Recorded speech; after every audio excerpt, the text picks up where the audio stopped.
Hi viewers, I am Kamal. இந்த வீடியோவில் என்ன பார்க்க போகிறோன்னா 11th பப்ளிக்கில் எதிர்பார்க்கக்கூடிய டாப் 26 5 மார்க்ஸ் தான் பார்க்க போகிறோம். எவ்வளோ தான் படித்தாலும் 5 மார்க்கில் ஃபுல் மார்க் எடுக்கணும்னா ஒரு சில கொஷின்ஸை சரியாக ரிவைஸ் பண்ணணும்.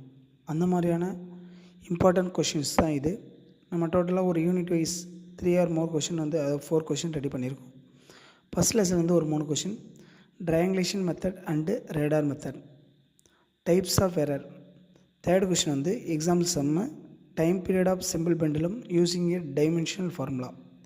அடுத்து unit 2 triangulation of addition, kinematic equation, properties of scalar and vector products. அடுத்து unit 3 angle of repose, bending of cyclist, laws of conservation of linear momentum. Unit 4 work energy theorem, elastic collision in one-dimensional collision. Unit 5 parallel axis theorem, perpendicular axis theorem, moment of inertia of a rod. இந்த question எல்லாம் first வால்யூம்லேருந்து எதிர்பார்க்கக்கூடிய very most important question. அடுத்து நம்ம என்ன பார்க்க போகிறோன்னா second வால்யூமில் வரக்கூடிய questions. Second volume question, escape speed, variation of g with depth, variation of g with altitude, the orbital velocity.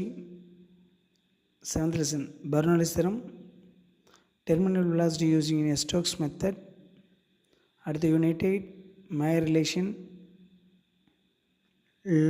Newton's law of cooling. Ninth lesson postulates of kinetic theories of gases. Unit 10 types of oscillation. Unit 11 Newton's and Laplace correction. Organ பைப்ஸில் நமக்கு 2 இருக்குது, அது ரெண்டுமே படிச்சுங்க. ஒன்று open, another one closed. Maximum நம்ம சொல்லிக்கக்கூடிய 25 top, அதாவது 26 டாப் கொஷின்ஸில் மேக்ஸிமம் கொஷின் கவர் ஆகிறதுக்கு வாய்ப்பு இருக்குது. இருந்தாலும் படிக்கும்போது இந்த கொஷின்ஸ்லாம் தெளிவாக ப்ரிப்பேர் பண்ணிட்டு போங்க. 5 மார்க்கை பொறுத்தவரையும் நம்மளோட டோட்டல் மார்க் கண்டிப்பாக அதிகமாகிறதுக்கு வாய்ப்பு இருக்குது. அதனால் எந்த அடித்தழுத்தத்தில் இல்லாமல் தெளிவாக எழுதுங்க. Okay students, thank you.